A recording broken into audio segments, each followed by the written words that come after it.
E aí galera, tudo bem? Vocês estão no Bolseiro do Sul, meu nome é Carlos e hoje eu quero falar de um livro muito bom. Linha d'Água entre Estaleiros e Homens do Mar, do Amir Klink. Ah, pera lá, Bolseiro, você vai ficar falando de livros sobre barcos? Eu nem tenho um mar perto da minha casa, não moro no litoral, não tenho rios navegáveis perto da minha cidade. Não, eu vou falar de relacionamento, de superação, de amizade e de capacidade de vencer obstáculos. Muito bom! Não perca, já já!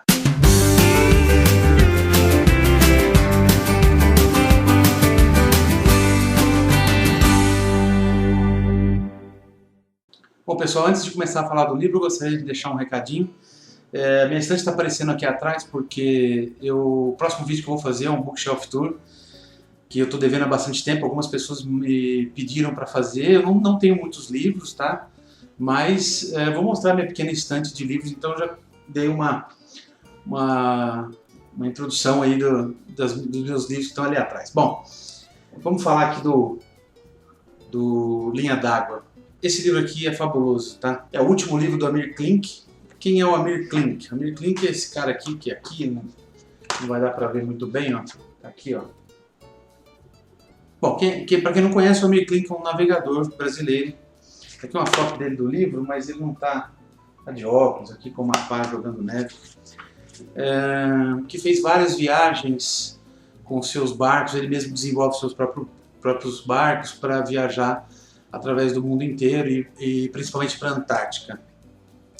Agora, esse livro aqui, ele conta basicamente a história da construção desse barco aqui, que é o Paraty 2, aqui o nome dele, ó, é o Paraty 2. E fala muito sobre relações humanas, capacidade de superação e uma série de outras mensagens que ele quer deixar. O livro ele é da Companhia das Letras, tá? Ele está numa edição muito bonita, ele já é antigo, tá? Esse livro foi publicado em 2006, se eu não me engano, pelo menos essa edição aqui de 2006. Ele tem revisão da Marise Simão Leal e do Otacílio Nunes, a preparação de Carlos Alberto Bárbaro, a foto da capa é da esposa dele, da Marina Bandeira Klink, e a capa e o projeto gráfico é do Hélio de Almeida, tá? Então, esse livro foi publicado em 2006 e eu comprei ele há pouco tempo, uma daquelas promoções malucas que eu já expliquei como funciona. Eu particularmente, vamos falar um pouquinho da edição, eu particularmente gostei da capa, tá? Explicando, aqui mostrando bem o que é o barco, só que a contracapa eu achei meio pobre, eles podiam ter colocado outras fotos ou trabalhado mais. Eu gosto muito de capas que dão uma atmosfera do que é o livro, mostram o que é o livro, enfim. Então a edição é muito bem feita, as letras são bem grandes, tá? A separação dupla. O livro é curto, tá? A história mesmo que ele conta tem 250 páginas aproximadamente. E depois tem alguns outros detalhes que eu vou comentar aqui. Os capítulos são bastante curtos, então o que torna a leitura muito rapidinha, né? muito dinâmica. E no final do livro, ele fez uma coisa muito legal que eu achei que complementou bem a história. Tá vendo aqui, ó? Lado B, Marina Bandeira Klink. É um pequeno relato do diário, uma transcrição do diário da Marina, que é a esposa dele, que sempre acompanhou ele, ou nas viagens pessoalmente com ele, com as filhas, ou através da equipe de apoio que fica em terra quando ele está viajando sozinho. E depois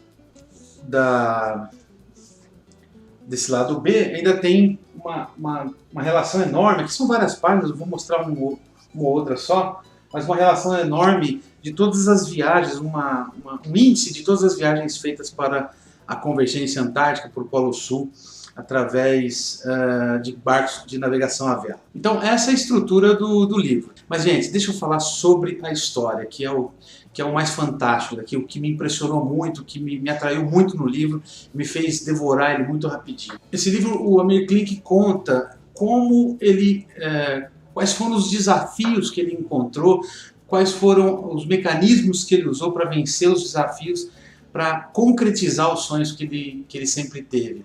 Ele sempre teve vontade de construir os seus próprios barcos, de construir de inventar novas tecnologias, de simplificar os problemas de quem vive no mar, e ele se envolve nesses problemas burocráticos, financeiros, de uma maneira muito intensa, né? Então ele põe a gente para pensar por que a gente fica às vezes reclamando ao invés de agir e procurar alternativas. Então ele conta, por exemplo, como ele aprendeu com os grandes mestres das jangadas, os mestres pescadores do Nordeste, que criaram jangadas e barcos muito simples, mas tecnologicamente perfeitos para o tamanho que eles tinham, para o propósito que eles tinham.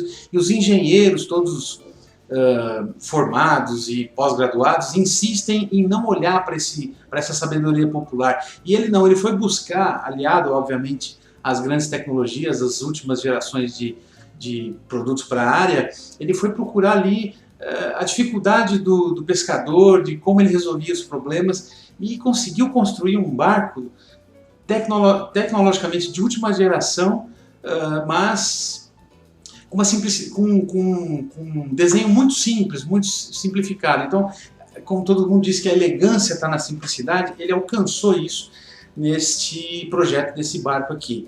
Esse barco ele tem 120 toneladas quando está totalmente carregado, e ele leva mais de 10 tripulantes, e ele viaja frequentemente para a Antártica com este barco à família, e leva cientistas, fotógrafos, e faz uma série de expedições para documentar a natureza e tudo mais lá. Agora, o lado interessante desse livro, para quem, por exemplo, na minha cidade não tem oceano também, eu moro no interior do estado de São Paulo, o rio aqui bate na canela, enfim, não tem a menor tradição náutica, né? Mas o que me chamou muito a atenção desse livro é o seguinte: ele consegue, por exemplo, demonstrar como as pessoas são solidárias no mar, como as pessoas são companheiras umas das outras, não importa se tem dinheiro, se não tem dinheiro. É claro que todos que navegam para o Antártico com seus próprios barcos têm muito dinheiro, mas ali ele deixa muito, muito claro que o dinheiro nesses locais, em altas latitudes, ou seja, perto dos polos, onde a navegação é difícil, onde o tempo é muito complicado, tem muitas tempestades, o tempo varia muito, é muito frio, nesses locais não importa o dinheiro. É lógico que se você não estiver bem equipado, você não vai conseguir sobreviver a tantas intempéries, mas o que importa ali é a solidariedade, a capacidade de um ajudar o outro. Ele diz, por exemplo, que numa viagem de longa duração no mar, quando você passa muitos dias no mar, as pessoas realmente se mostram, porque elas têm que conviver de perto no dia a dia, as tarefas são muitas, a rotina é muito cansativa, se dorme muito pouco, se dorme muito mal, porque o barco está se balançando. Então ele diz que o mar é a prova de chatos, ou seja, os mais chatos, os mais cri-cris, os mais enjoados, ou seja, aqueles que não dão valor realmente para as coisas que importam, esses não ficam, esses não são capazes de aguentar esse tipo de coisa. E as pessoas se revelam muito rápido. Poucos dias no mar são capazes de revelar a índole, o caráter da pessoa que está acompanhando eles. E ele diz tudo isso aqui. Eu achei que foi muito interessante esse ponto de vista que a gente geralmente não está acostumado a ver. Outro ponto de vista muito legal que ele mostra é quão especial é esse planeta e quão especial nós somos em relação ao lugar que nós vivemos, né? A gente tem relação direta com esse mundo aqui, todo mundo fala isso, mas quando uma pessoa prática como o Amir Klink e desbocada muitas vezes fala um negócio desse, você realmente para pensar, peraí, o que eu estou fazendo para deixar aqui nesse mundo algum benefício? Não é nem marca, não é recordes, como ele também não gosta disso. O que eu estou fazendo de verdade para contribuir com as pessoas que estão ao meu lado, né? E ele põe a gente para pensar sobre isso. Ele enfrentou muitos problemas com fornecedores que quiseram passar a perna nele. Ele foi obrigado, por exemplo, a levar o barco até a Espanha para conseguir colocar os mastros, né, que são mastros enormes. Quer ver? Aqui, ó, aqui tem uma foto bonita do barco. São mastros enormes. Ele mandou fazer esses mastros na Europa e o pessoal não entregava. E ele, com agendas de viagens marcadas, com tudo sincronizado, precisando receber, e teve que levar o barco até lá. A empresa estava falindo, ele precisava retirar o barco logo da oficina onde eles estavam colocando esses mastros. Ele foi obrigado a pegar no pesado mesmo, trabalhar com os operários para não ficar à mercê desses problemas, e não teve o menor receio de enfrentar isso tudo. Foi com os amigos até lá, com as pessoas que estavam acompanhando ele na construção do barco, e foi e resolveu o problema e voltou com os mastros. Então ele conta todos esses contratempos que ele teve, e não foram poucos, foram muitos contratempos financeiros, operacionais, de logística, burocráticos, leis no Brasil que são feitas de maneira muito pouco inteligente, a forma como que ele teve que levar o barco de Itapevi, onde ele foi construído, até o mar, até Santos, passando por várias estradas e cidades, tendo que cortar cabos e árvores, enfim. Ele dá uma dimensão de que às vezes a gente está enfrentando um probleminha de 2 ou 3 dias, ou de 2 ou 3 horas, e está achando que aquele mundo está acabando. E ele não, ele durante 5 anos ou mais até, vou contar tudo isso que ele fez dá muito mais que 5 anos, mas ele perseguiu o seu sonho de construir um barco tecnologicamente avançado e simples, onde uma única pessoa pudesse navegar com ele e levar até a Antártica a sua própria família, os seus amigos, e conseguiu, né? É lógico que tem detalhes que ele não entra nos pormenores, porque senão o livro ficaria do tamanho de uma enciclopédia, e também é claro que não é tão simples como parece, como ele colocou aqui, mas o que importa é a sua capacidade de iniciativa, ou de acabativa, como dizem muitos aí, ou seja, de ter a iniciativa de fazer, ir lá e colocar em prática e tirar do papel. Esse livro é muito bom para isso, é muito bom para a gente prestar atenção se a gente realmente está produzindo aquilo que a gente quer. Ele comentou algumas coisas que a gente nunca parou para pensar, só do ponto de vista de quem utiliza determinado recurso pode ver. Por exemplo, o Brasil, ele diz que o Brasil tem várias cidades, não são poucas, são muitas cidades que têm leitos navegáveis muito bons, cidades onde os rios possam ser utilizados como vias de escoamento de produtos, e as autoridades simplesmente não olham para isso. Os rios não são utilizados, eles atravessam pontes para resolver problemas de trânsito paliativos, porque não resolve, as pontes são muito baixas, não são preparadas para, por exemplo, passar um navio embaixo, ou um barco com uma vela alta, para ele poder passar embaixo. Então, eles simplesmente ignoram essa parte fluvial e não utilizam.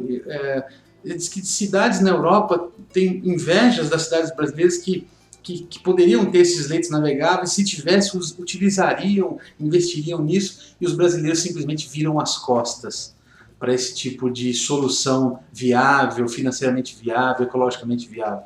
Ele cita vários exemplos aqui, tem um capítulo que fala muito bem, vários parágrafos, sobre como poderia ser utilizado esses leitos navegáveis nas cidades brasileiras, e que os nossos governantes e políticos simplesmente não dão a menor atenção, e inclusive prejudicam construindo pontes indiscriminadas em cima desses leitos. Uma coisa muito importante que ele cita aqui, que chama atenção, que é o problema de aquecimento global. Obviamente ele é cauteloso, como ele não é um cientista da área e não está pesquisando nessa área, ele não sabe dizer se o se o mundo está sofrendo um aquecimento global por conta das nossas ações exclusivamente, ou qual a porcentagem das nossas ações de poluição ajudam com o aquecimento global.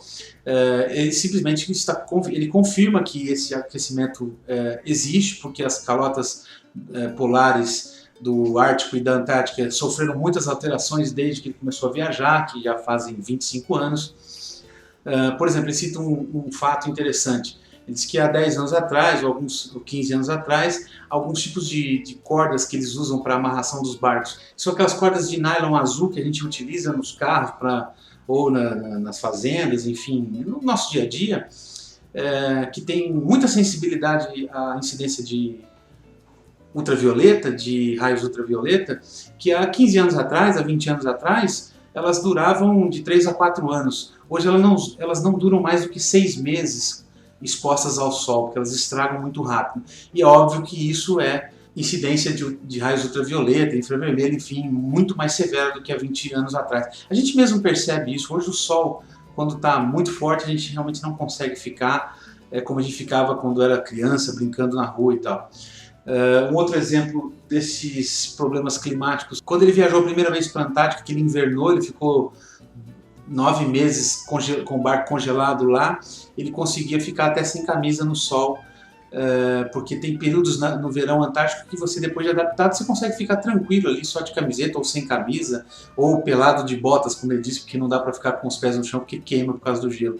Mas hoje ele falou que é impossível, e se você fizer isso, você corre seríssimos riscos. Então é um alerta muito importante de pessoas que conhecem mesmo do que estão falando e a gente precisa prestar atenção. Antes de finalizar essa história, eu queria mostrar os outros livros que eu tenho, vou mostrar para vocês. E antes de mostrar esses livros, eu gostaria de mostrar algumas imagens. Aqui parecem 2 barcos ali na foto, mas é um barco só. Esse Paraty 2 tem 2 velas, tá? Aqui uma outra foto, é uma canoa ali, que é uma canoa que eles levavam para passear ali a remo na Antártica, depois de chegar lá.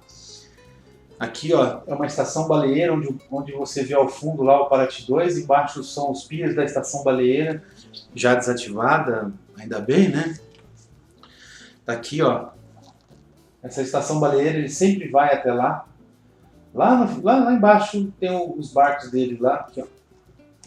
Tem o Paraty 1, que é o primeiro barco, e um outro de um amigo dele. Essa foto é lindíssima, todo mundo já viu, mas vale a pena mostrar.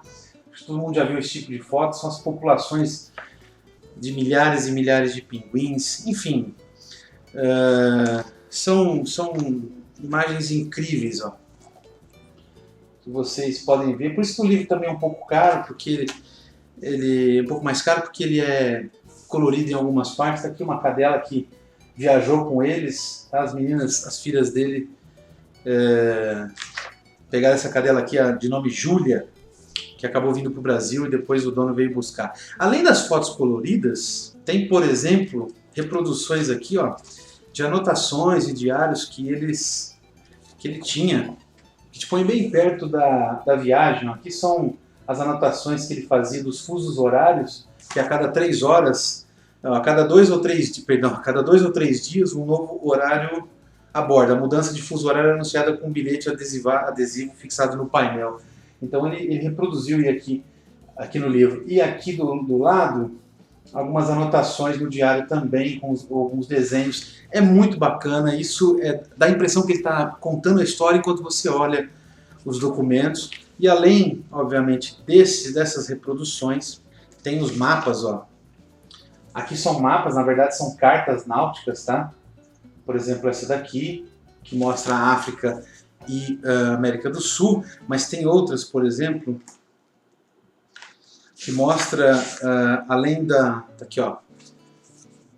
Tá vendo esse círculo em volta do continente antártico? Esse continente no meio é o continente antártico. O círculo em volta traçado meio que torto aí, na verdade, é a circunnavegação que ele fez para testar os mastros com o outro barco enquanto ele estava construindo o Paraty 2.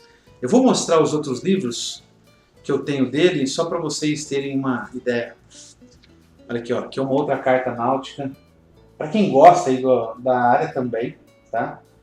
Da área de barcos e navegação, um prato cheio, mas com certeza a maioria já conhece. Então, gente, é um livro que vale muito a pena. Deixa eu mostrar os outros tipos que eu tenho e eu já volto. Peraí. Bom, na sequência então, eu vou mostrar agora na sequência de publicação, tá? São edições muito antigas que eu tenho. Essa aqui é a edição do 100 Dias Entre Céu e Mar. Simplesmente o Amir Klink foi da África até o Brasil a remo com esse pequeno barquinho que ele chamou de barco que parecia um tamanco holandês. Tá? Só para vocês terem uma ideia, eu vou mostrar o mapa aqui. Também no mesmo estilo, ó, com fotos e tal, não vou entrar em detalhes, mas tá vendo? Ele saiu lá da África, da Namíbia, tá ali embaixo, e foi até a Bahia remando. É uma história fantástica, tá? Tem até edição de bolso desse livro aqui. O outro livro que eu li dele foi Paraty entre dois polos, que é a história do navio dele, do barco dele, do Paraty, que é esse barco que eu vou mostrar para vocês aqui.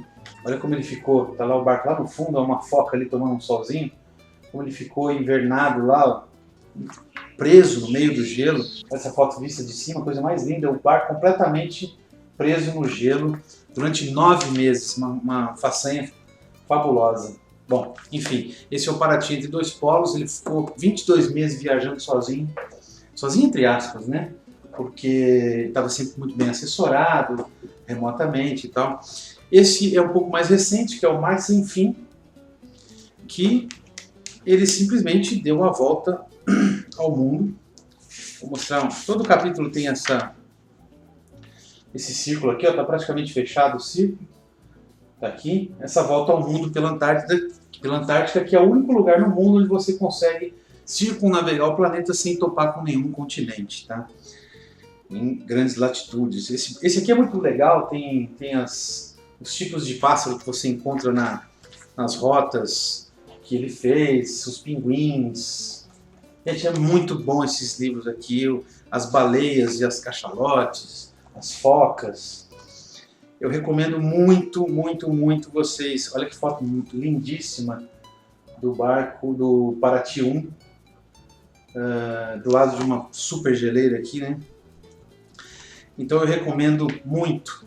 Também conta toda a história, todas as dificuldades, como ele venceu essas dificuldades, as pessoas que ele conheceu, enfim.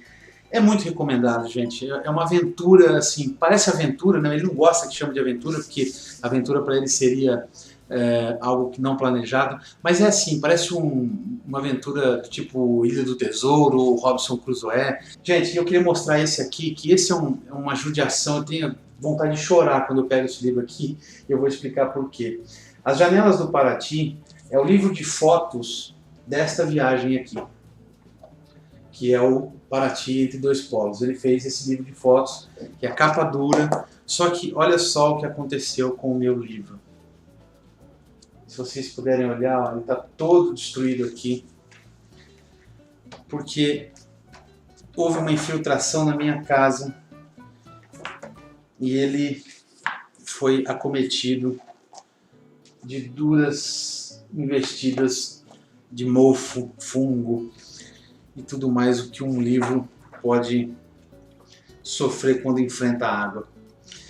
Ele não estragou totalmente, tá? Mas ele judiou muito, tá vendo? A lombada ali no meio está tudo sujo. Ele já foi, eu já fiz uma tentativa de limpar ele e tal. Eu vou tirar essa jacket aqui, tá bem judiada. Aqui, ó, ele é só uma assinatura na capa dura. Ele é tão bem feito esse livro, gente. Vou dar uma olhada aqui, ó. Ele vem com uma carta aqui, ó. Olha que coisa linda. Esse livro já está esgotado, é caríssimo. Aqui, ó. É um mapa, não é uma carta. Uma carta de navegação é as que ele usa. Mas é um mapa, ó, que mostra a viagem que ele fez. Vou tentar explicar aqui, ó. Ele saiu aqui do Brasil, desceu até a Antártica. Quando ele ia voltando para o Brasil, ele decidiu fazer esse desvio aqui, até a África, e depois subir até o Ártico e depois voltar para o Brasil. Ficou 22 meses navegando sozinho entre o Ártico e a Antártica. E então esse livro, Paraty entre dois polos, conta toda essa epopeia dele. E o livro de fotos, eu não preciso nem falar, né? É uma coisa, é um livro surreal. Ele inclusive mostra aqui as anotações, ele tem vários comentários aqui. É simplesmente fabuloso, tá, gente? É um livro lindo que infelizmente estragou. Ele não está totalmente estragado, mas ele é um livro que eu guardo com muito carinho. Nossa, só de olhar me dá uma tristeza. Eu já tentei procurar esse livro de novo, não encontrei facilmente. Depois encontrei num sebo, estava pedindo o olho da cara, eu resolvi por enquanto não comprar. Enfim, olha só que coisa linda. Bom, gente, eu ia falar de um livro, acabei falando de todos os livros do Amir Klink. Eu acho que vocês precisam conhecer essas histórias dele, tá? Então vamos voltar aqui para mostrar o nosso amiguinho. Linha d'Água, Entre Homens, Entre Estaleiros e Homens do Mar.